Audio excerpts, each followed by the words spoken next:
faith, business, legacy.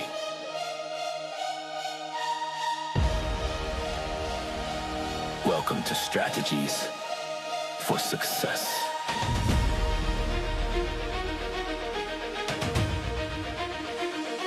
Hey guys, it's Trav. It's Tyler. Good to be back. Welcome. Welcome back. So today we're talking about leading through communication. We're going to start off with our scripture. It's found in Proverbs 16:24. Gracious words are a honeycomb, sweet to the soul and healing to the bones. That's good stuff. Really, it's talking about how words can carry weight. Think about you can build people up, you can tear people down, create confidence in people or confusion. Your words can carry a lot of weight. Throughout Scripture, we can see God communicating. And the whole Bible is really just a story of God revealing himself to people. But, everybody matters and communication matters because people matter. So as leaders, our words should not only be truthful, but they should also be helpful and encouraging and healing to others around us. I had a guy tell me this one time, and I just thought, yeah, it was crazy. And then I started seeing it firsthand, and it really, I guess you'd say, convicted me, because I was saying stuff about guys at work, like, man, that guy is so slow, or man, I wish that guy'd get to work on time, or whatever. And I was just saying it in passing to my other managers, but what I realized is my other managers started repeating what I was saying.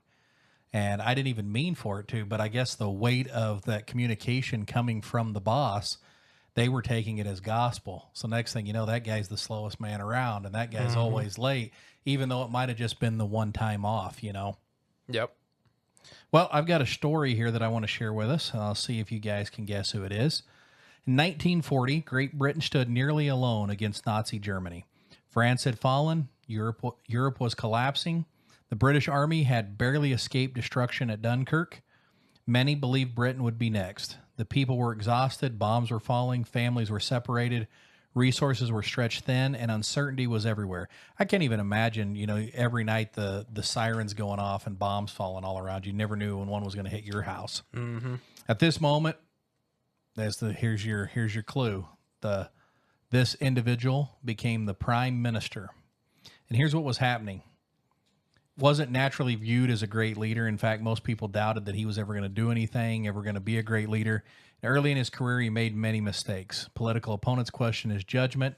Even more surprising, he struggled with speech delivery when he was younger. When he worked relentlessly on his speaking ability, apparently I need to as well. He carefully prepared speeches. He practiced timing. He studied words because he understood something important. Leaders lead twice, first with action, then with words. He couldn't immediately stop the bombs, but he could instantly change the battlefield. He could communicate courage. One of the most important or famous speeches included these words, "We shall fight them on the beaches." These words became a rallying cry, not because they changed the circumstances, but because they changed the people's confidence.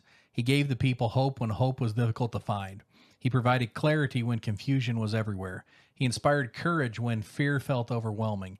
His leadership reminds us that sometimes the greatest thing a leader can offer isn't a solution, it's confidence. And that leader was Winston Churchill. Yeah. I'm sure we've all heard of him. Yeah, it's very interesting. I mean, I've noticed this with a lot of things, but if you take a positive spin and you really start encouraging people, people want to follow. People want to be around exciting things. We've seen this with boys ministry, with boys ministries that was down to almost 20-some churches here in Oklahoma, and getting a few people excited, and they started spreading the word, and it just started taking off. Then more churches wanted to be involved. And instead of going to churches that weren't doing it and say, man, you guys are missing out, or you guys are, a bunch of losers, whatever you fill in the blank there. We just decided we were going to make it so exciting that these churches wanted to say, hey, how can we be part of this? Because it's something bigger than we are. And we've started seeing them coming on board. And I believe that's exactly what Winston Churchill did. Is he said, look, we can't stop these bombs because there was nothing that he could do about it at that time. What we can do is we can rally the people. And he did that with communication. Yeah. Yeah, and I think about a lot of times I struggle with stressing about things that I can't really control, just like in that story. He couldn't control a lot of stuff, but he could control his communication, and that's what he tried to use to his advantage. So I want to talk a little bit about the communication leadership model. Clarity. So we're talking about clarity. Clarity removes confusion. So if you're clear on what you want done or don't want done, it makes it a whole lot easier on those that you're leading. It really can make it easier on yourself too. I've been in situations where if I wasn't super clear on what I wanted to achieve, I may not even be clear with myself what I want to accomplish because I wasn't clear on what my goals are in my own mind. And I'm sure we can all think of situations like that. It's one of those deals like, let's say you're in a situation with your friends or family and you say, hey, here's a good one. I've heard of people talking about if someone's having a medical emergency and you just say, someone call 911. Well, no one's probably going to call because everyone's like, well, they should do it. I've heard that, I'm sure you've heard the story about you tell someone, hey, you call 911, you do this, you do that, be exact so people know exactly what to do and they're not just frozen. Absolutely. And here's something that I've learned over the years in leadership roles. Everybody communicates differently. And so like if you have someone, I've got people that I work with and some work better with me sending them an email, with a to-do list. Mm-hmm. Some people don't read their email. And I have to tell you, I'm probably one of those. I hate reading emails. I get 100 of them a day. And there's people that communicate best by like, hey, let's just come in here and talk this out. Well, I'm an auditory person. I'd rather just talk it out and move on. Mm-hmm. And then there's some people that want to write it down, and so people hear differently, and the best communicators know how to communicate to who they're talking to. Yep. And that can take a little bit of learning on your part for sure to figure out. I'd say a lot of it takes getting to know people, and then it can also be situational where if you're talking, you got to give a speech in front of 1,000 people. It's not like you can talk to everyone individually. So you got to figure out a way to communicate to who you're talking to, know your audience. I know we've talked about that in the past, but if expectations are not clear, performance can suffer, people will get frustrated, accountability will become difficult.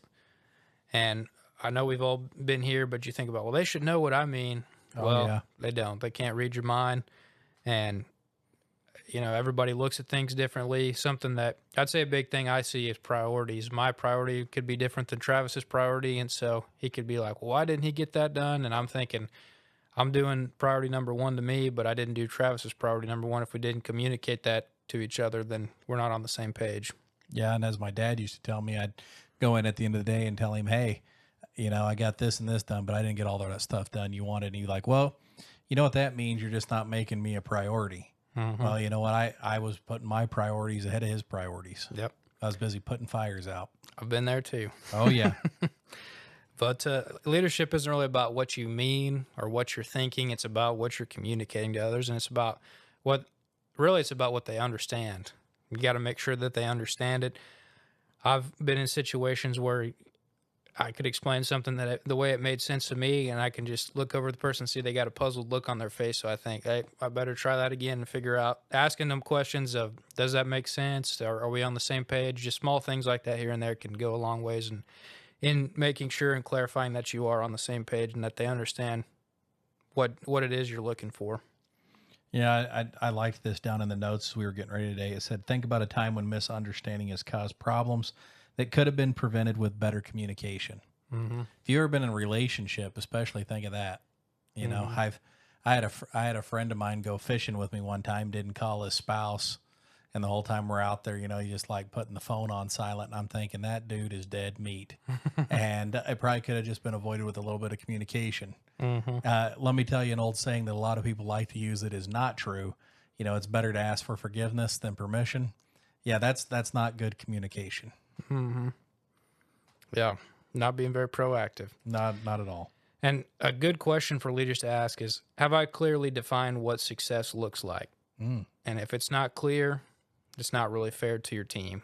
Yeah. And that's a difficult one because here again, people see things differently. Success to me could be different to each and every other person. So if you are leading a group of people, just trying to clarify what your main objectives are. And sometimes you just got to get something done. I get it. Not everything's got to be clearly lined out, but you want everybody to be on the same page of your big goals.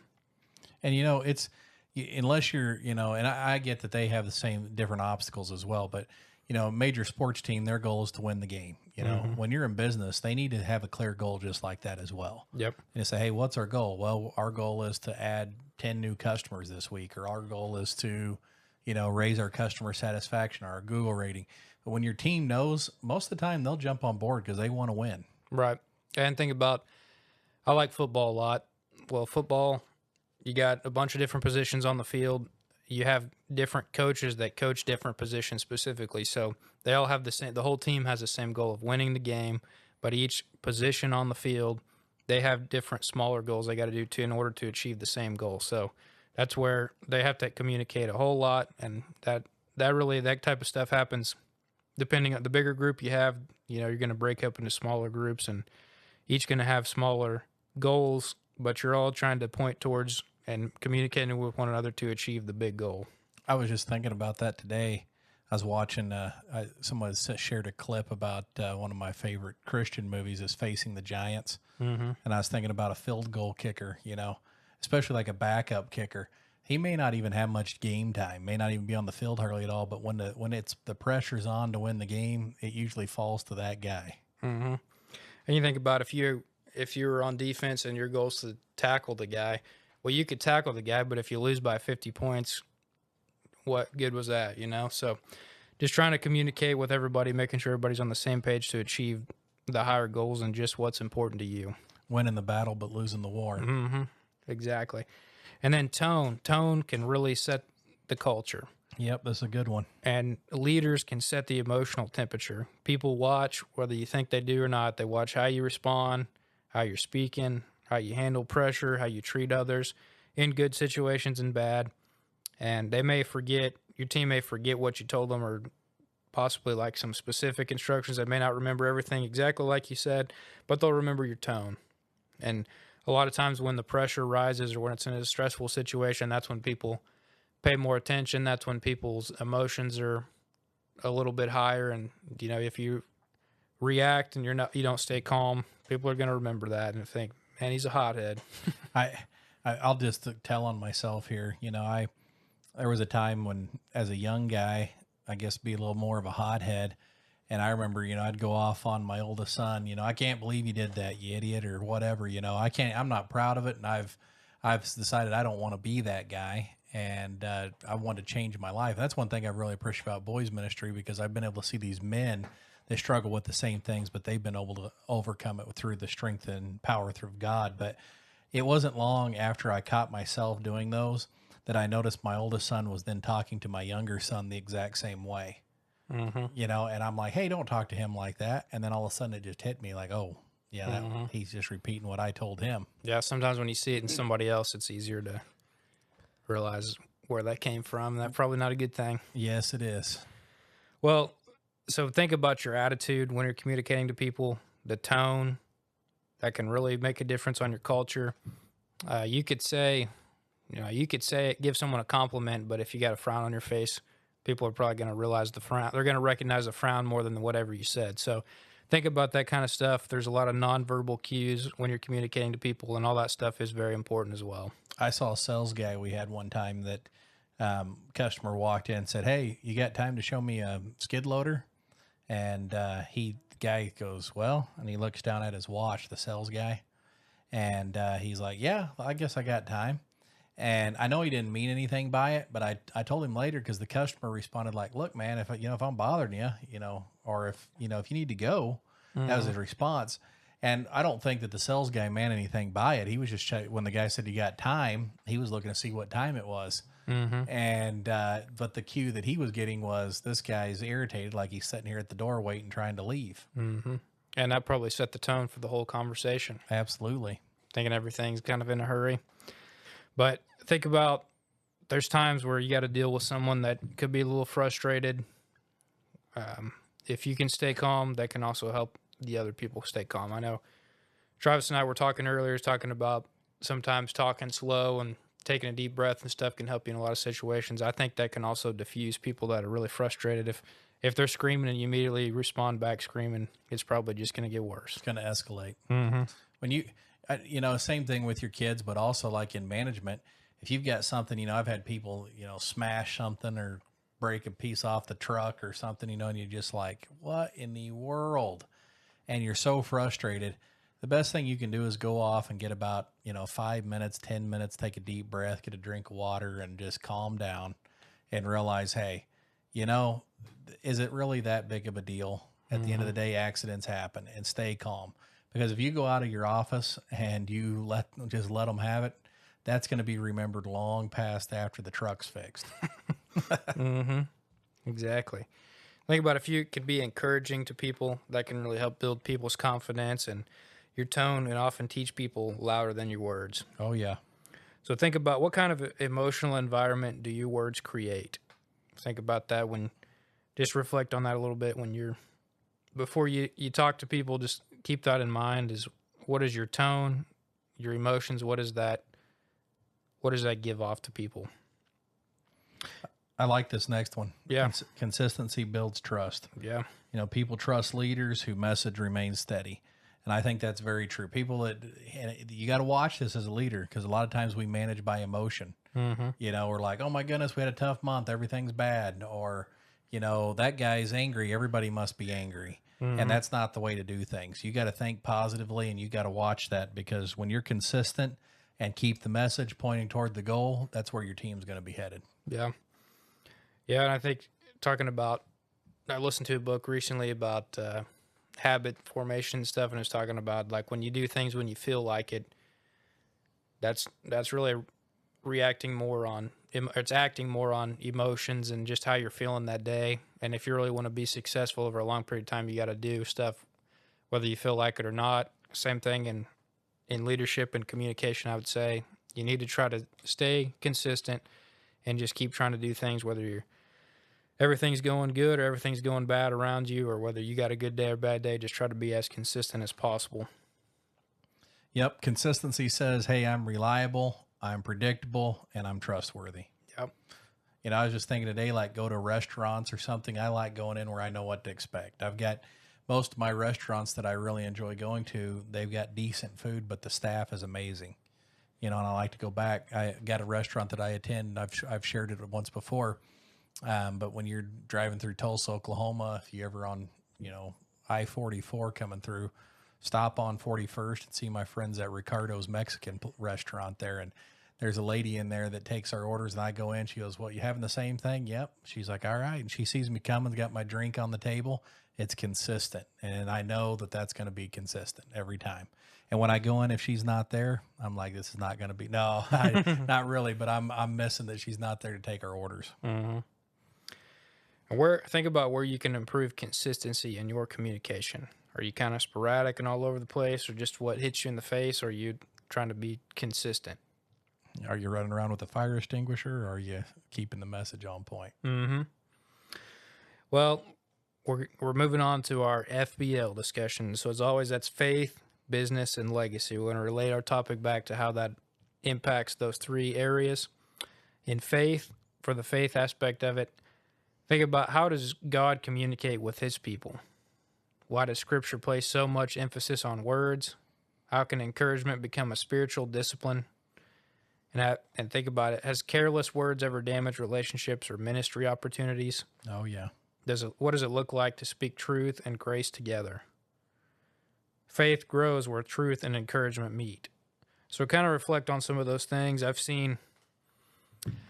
had it happen to me where if you do just react out of emotion and you kind of get frustrated about something, and then, here, think about this. It's kind of a goofy one, but let's say you're in a traffic jam with somebody, or someone cuts you off and you chase them down and honking at them and shaking your fist at them and all this kind of stuff. What if you walked in church next Sunday and you saw them there? How do you think that would affect your ministry opportunity? And, it's probably not going to be very good. So just try to think about how you react and how you communicate with people all the time, because it can definitely make a difference. Or, Tyler, I know you've probably experienced this too, where the guy goes off and then he's like, "Oh, that's the preacher down the street." And you're like, "What?" Yeah. Yeah, don't be that. Don't be that guy. Mm-hmm. So business discussion. Here we go. How much money is lost through poor communication? That's a big one. And it's probably scary when you start digging in. How many workplace conflicts start with assumptions? A lot. A lot of them do. I've heard people, instead of just coming up and talking it out, they sit and they think they have the whole thing figured out, and they really have no idea what's going on, but they've made assumptions. What systems improve communication on teams? This is back to, is that email? Is that sending it in a text? Is that putting people in group text so we're communicating all together? Is it having a team meeting? You know, how can leaders reduce confusion? What role does communication play in customer experience? I'll tell you, it has a lot. So some of the best service departments that send updates, they do great. So key principles here: confusion costs money, clarity creates momentum. Yeah. Yeah, and on legacy, here's a few things to think about. What words from someone in your life that's, like, say it's a parent or a pastor or a coach, somebody that's in a mentorship role that you look up to, what words from that person or people, they still impact you today? What are some of those words? And that can be good and bad. That can be good and bad. You know, I think a lot of our nephew that was Tyler's cousin, my nephew was killed there in Haiti, and his quote that he said, you know, I want to let my light, how does it go? The light of my life. I'm going to get the whole quote now. I'm trying to say it, but it echoes into eternity. And I want to let that light shine constantly. And I just think of their legacy that they left behind. And it reminds me over and over. And I've had several leaders that have spoken to my life like that. Yeah. And what do you want people to remember about you? Your children or your team? What do you want them to remember about you and the way that you communicated to them? Hopefully you want them to think positive, not how you got mad and screamed and yelled and all that kind of stuff. Oh, yeah. What phrases shaped your leadership, and what legacy are your words creating right now? And people may forget what you accomplished, but they rarely forget how your words made them feel. Mm-hmm. That's a big one. Yeah, that is the truth, too. Mm-hmm. Absolutely. Well, this week, we're going to come up with the challenge here. We always end with the challenge. So this week, you want to ask 3 people, am I communicating clearly? And try to do it in different situations. I think it'd be a little more beneficial if you do it in different situations. So ask, am I communicating clearly? And don't just ask it and move on. You want to listen to them. Don't defend yourself if they say no. Don't over-explain. Just listen to what they say. And you may discover that your biggest leadership breakthrough is one conversation away. That's a big deal. Just ask, am I communicating clearly? I had to look this up, but the quote was, I want to live intentionally in the light of eternity. There we go. Absolutely. Yeah. So, guys, we've laid it out. We've laid out the strategies, and now it's time. So now it's time to execute.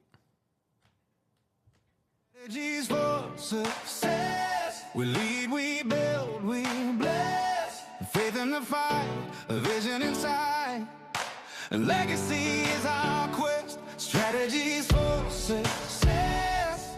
With courage we invest. Faith, business, legacy. That's our strategy for success.